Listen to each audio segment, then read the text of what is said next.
En seulement 7 mois, plus de 86 000 Américains ont perdu leur emploi. Rien qu'en juillet, 62 000 postes supprimés. Un chiffre vertigineux qui dépasse l'imagination. Mais derrière ces statistiques, il y a des familles, des villes entières, et une question brûlante. Le rêve américain est-il en train de s'effondrer? Aujourd'hui, ce ne sont pas des licenciements isolés. C'est une vague de coupes massives qui frappe 5 secteurs clés. La technologie, l'industrie manufacturière, la construction, le commerce de détail et l'énergie. Ces métiers, ce sont les fondations même de la vie quotidienne.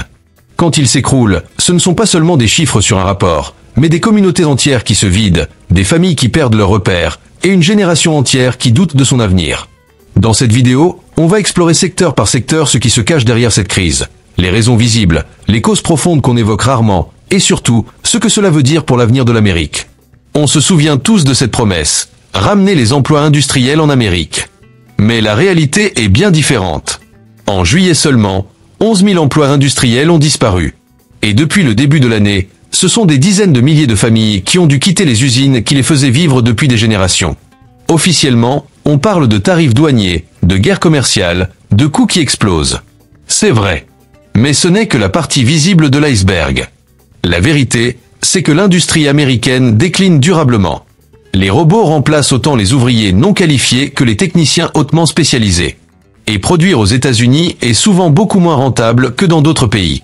Prenons un exemple concret. Guardian Bike, dans l'Indiana. L'entreprise avait rapatrié sa production depuis la Chine. 3 ans plus tard, le PDG reconnaît que ce choix a coûté très cher, mettant même l'entreprise en difficulté. Le slogan Bring Job Back ressemble désormais plus à une affiche nostalgique qu'à un plan viable. Et au final, ce sont les travailleurs qui paient le prix. Un ouvrier de l'Ohio, ancien bastion de l'acier, raconte « Je vote dans l'espoir de retrouver un emploi. Mais au lieu d'en obtenir un nouveau, j'ai perdu l'ancien, et avec lui, l'assurance santé de toute ma famille. » Est-ce que l'histoire de Détroit dans les années 80, quand l'industrie automobile s'est effondrée, est en train de se répéter ailleurs? Autre paradoxe, les États-Unis manquent de logements, mais les chantiers s'arrêtent les uns après les autres. En 2025, le secteur n'a créé que 2000 nouveaux emplois, un chiffre dérisoire. Pourtant, les grues rouillent, les pelleteuses restent immobiles, alors même que la demande de logements explose. Pourquoi? D'un côté, les matériaux coûtent de plus en plus cher à cause des tarifs douaniers. De l'autre, la main-d'œuvre manque cruellement. À un chantier dans l'Ontario américain, un ouvrier explique « Beaucoup de travailleurs sans papier ne viennent plus. Ils ont peur des contrôles et d'être expulsés. » Résultat, certains sites fonctionnent avec seulement 1/5 des ouvriers habituels. Officiellement, on parle de politique migratoire trop stricte et de prix qui flambent. Mais sur le terrain, la réalité est encore plus dure. Des familles entières vivent dans la peur de perdre leur seul revenu. Engagement. Et vous, qu'en pensez-vous? Un pays peut-il rester fort s'il ne produit plus ses propres biens? Et surtout, comment bâtir l'avenir quand on ne trouve même plus assez d'ouvriers pour construire des maisons? Dites-le moi dans les commentaires. J'aimerais lire vos avis. Ce qui se joue aujourd'hui n'est pas qu'une crise passagère. C'est peut-être la transformation profonde de l'Amérique. Quand une usine ferme, ce n'est pas seulement des emplois qui disparaissent, mais des commerces qui ferment, des écoles qui se vident, des églises qui se désertent. En clair, c'est l'âme de l'Amérique industrielle qui s'éteint peu à peu. Alors si vous voulez continuer à suivre cette analyse de près, faites 3 choses simples. Abonnez-vous et activez la cloche pour ne rien manquer. Partagez cette vidéo et dites en commentaire, l'Amérique est-elle en train de perdre son rêve? Parce qu'au final, cette question, elle ne concerne pas que les économistes. Elle concerne chacun d'entre. Depuis des décennies, les immigrés sont la colonne vertébrale du secteur du bâtiment aux États-Unis. Ils accomplissent des tâches physiques que peu d'Américains acceptent. Porter des briques sous un soleil de 40 degrés au Texas pendant 10 heures, par exemple. Mais aujourd'hui, quand cette main-d'œuvre disparaît, c'est tout le secteur qui vacille. Certains réclament des salaires plus élevés pour attirer les jeunes Américains. Mais soyons honnêtes, combien sont réellement prêts à faire ce travail? Pire encore, dans des centres de travail journaliers comme celui de Pomona, un autre fléau émerge, le vol de salaire. Des entrepreneurs embauchent verbalement, puis refusent de payer en menaçant d'appeler l'immigration. Les travailleurs, terrorisés, n'osent rien dire. Pour l'instant, la construction ne s'est pas totalement arrêtée, mais les experts préviennent. Si ça continue, les conséquences seront immenses. Les États-Unis manquent déjà de 1,5 million de logements. Entre 25 et 33% des ouvriers du bâtiment sont immigrés. Si ce pilier disparaît, les chantiers seront paralysés, les prix grimperont, et les familles américaines verront les loyers s'envoler. Une génération élevée dans des pavillons de banlieue craint désormais que ses enfants ne grandissent dans des appartements étroits, hors de prix. La construction américaine ressemble à un gratte-ciel, solide en apparence, mais dont on retire petit à petit les briques de sa fondation. La question est simple. Qu'adviendra-t-il d'une Amérique incapable de bâtir pour elle-même? Mon conseil, encourageons les jeunes à se tourner vers les métiers du bâtiment, soutenons les projets locaux et redonnons de la valeur au travail manuel. Parce qu'au bout du compte, un toit solide au-dessus de sa tête vaut bien plus qu'un joli chiffre dans un rapport économique. On croit souvent que la technologie est le secteur le plus sûr. Mais 2025 prouve le contraire. Microsoft annonce des bénéfices records, puis licencie 9100 employés. Intel en supprime 24 000 d'un coup, soit un quart de son personnel. Et d'autres géants prévoient des coupes massives. Le message est clair, même si une entreprise engrange des milliards, votre poste peut disparaître en un clic. Officiellement, c'est la faute à l'IA. Effectivement, l'intelligence artificielle remplace aussi bien les jeunes diplômés que les cadres intermédiaires. Ce que plusieurs employés faisaient en heures, une machine le traite en quelques secondes. Mais derrière cette vague, il y a surtout Wall Street. Les actionnaires exigent des profits croissants. S'il n'y a pas de hausse, l'action chute et le PDG risque son poste. La solution la plus rapide? Réduire la masse salariale. Des milliers d'ingénieurs et de designers deviennent de simples économies de coûts sur un tableau Excel. Un ingénieur logiciel de Seattle témoigne. J'ai passé 12 ans à développer des produits et à former des équipes. Un matin, j'ai reçu un email automatique. Votre poste est supprimé. Toute une carrière effacée en une notification. Les jeunes diplômés souffrent encore plus. Le chômage des sortants d'université dépasse pour la première fois la moyenne nationale. Exemple, Michael, 22 ans, diplômé du Connecticut, a envoyé près de 200 candidatures. Résultat, 0 emploi trouvé dans son domaine. L'été, il a dû reprendre son ancien job de surveillant de piscine. Cela rappelle la bulle Internet de 2000, sauf qu'à l'époque, les humains remplaçaient encore les humains. Aujourd'hui, votre collègue est une IA. Elle ne tombe jamais malade, ne demande pas de salaire, et ne vous dit même pas merci. Alors les parents s'inquiètent. Si même la technologie n'offre plus de sécurité, quel avenir pour leurs enfants et petits-enfants? La tech, qui était autrefois le nouveau rêve américain, sème aujourd'hui l'angoisse. La vraie question, sommes-nous à l'aube d'une société où les humains deviennent facultatifs? Pour chacun, la seule issue est claire. Misez sur ce que la machine ne peut pas remplacer, la créativité, la pensée critique et les relations humaines. Parce que dans un monde où l'IA est plus rapide que vous, votre seule force, c'est votre humanité. En 2025, plus de 80 000 emplois dans le commerce de détail vont disparaître. Chaque jour, ce sont des caissiers, des vendeurs de chaussures ou de livres qui rangent leur uniforme pour la dernière fois. Et les rues principales de nombreuses petites villes américaines se vident, laissant place à des vitrines poussiéreuses et des panneaux à louer. La presse dit « Amazon triomphe, le commerce écrase tout, et l'inflation pousse les consommateurs à acheter moins ». Tout cela est vrai. Mais la réalité est encore plus sombre. Des communautés entières se dissolvent. Les jeunes quittent les petites villes pour les métropoles. La population diminue. Les commerces ferment. Et quand il n'y a plus de clients, même la boutique la plus solide finit par sombrer. Un commerçant du Kansas raconte « Ma famille tenait cette épicerie depuis 40 ans. C'était un lieu de rencontre du quartier. Aujourd'hui, j'ai fermé. Les jeunes sont partis, les anciens n'achètent presque plus, et Amazon livre tout à domicile. Chaque magasin fermé, c'est une famille ruinée, mais aussi un morceau de communauté qui disparaît. Pour les générations plus âgées, Main Street USA n'était pas qu'une rue commerçante, c'était le cœur social de la ville. Aujourd'hui, ces souvenirs ne vivent plus que dans de vieilles photos jaunies. Engagement, après c'est parti. Et vous, qu'en pensez-vous? Est-ce que l'Amérique est en train de perdre son identité, entre usines fermées, chantiers abandonnés et rues commerçantes désertes? Ou bien croyez-vous qu'une nouvelle ère économique est en train de naître?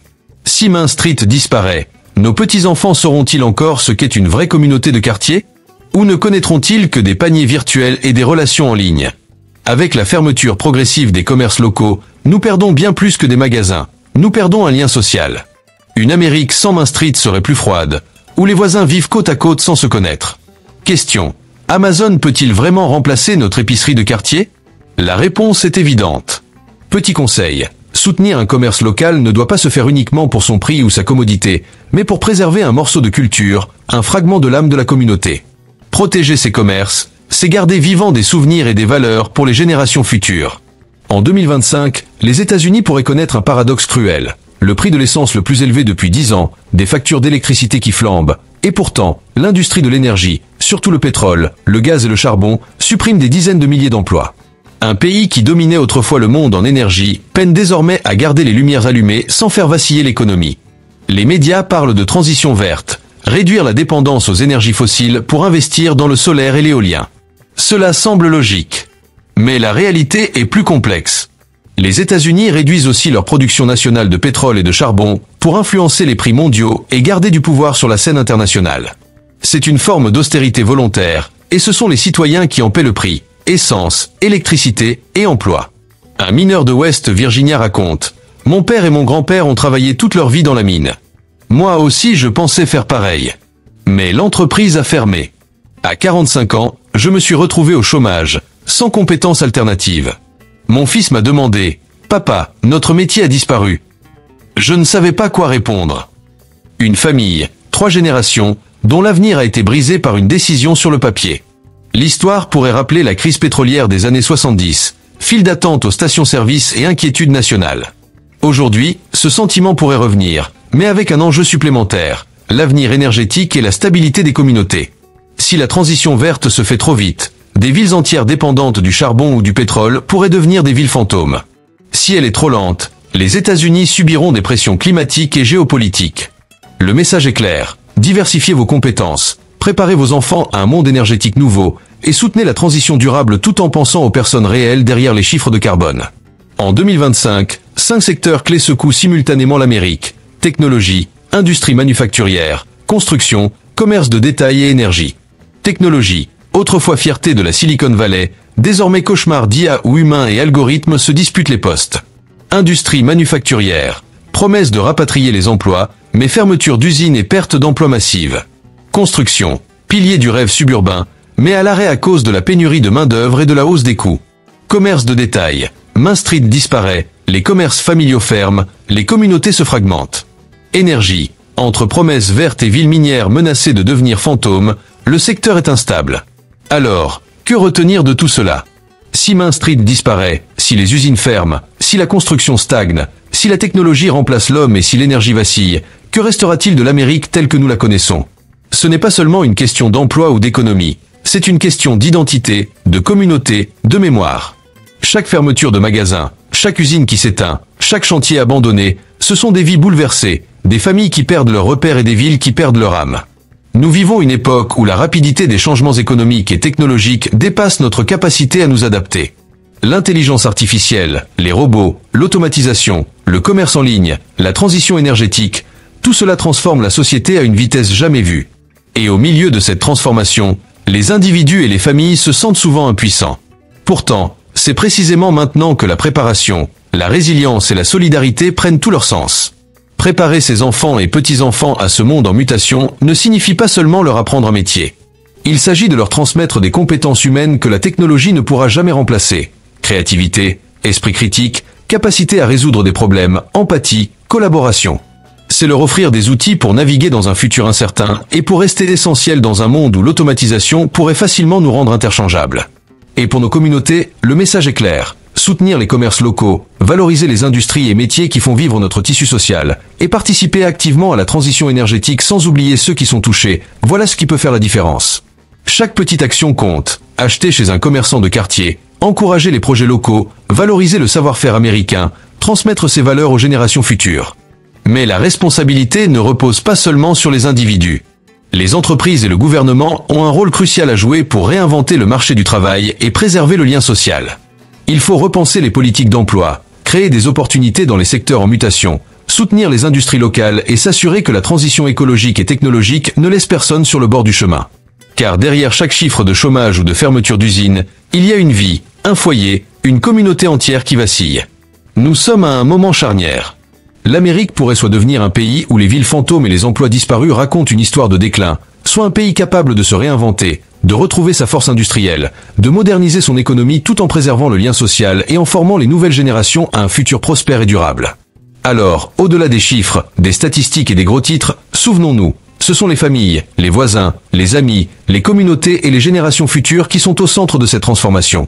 Préparer l'avenir, ce n'est pas attendre que les autres agissent, c'est agir soi-même, ensemble. c'est construire un pays capable de résister aux crises, de prospérer malgré les changements, et surtout de rester humain au cœur de toutes les transitions. Et si vous gardez une chose en tête, c'est celle-ci. Chaque action compte, chaque geste pour soutenir votre famille, votre communauté, vos enfants ou vos voisins contribue à écrire l'histoire de l'Amérique de demain. Ne laissez pas le futur se décider sans vous. Soyez acteurs du changement, transmettez vos valeurs, vos compétences et votre humanité.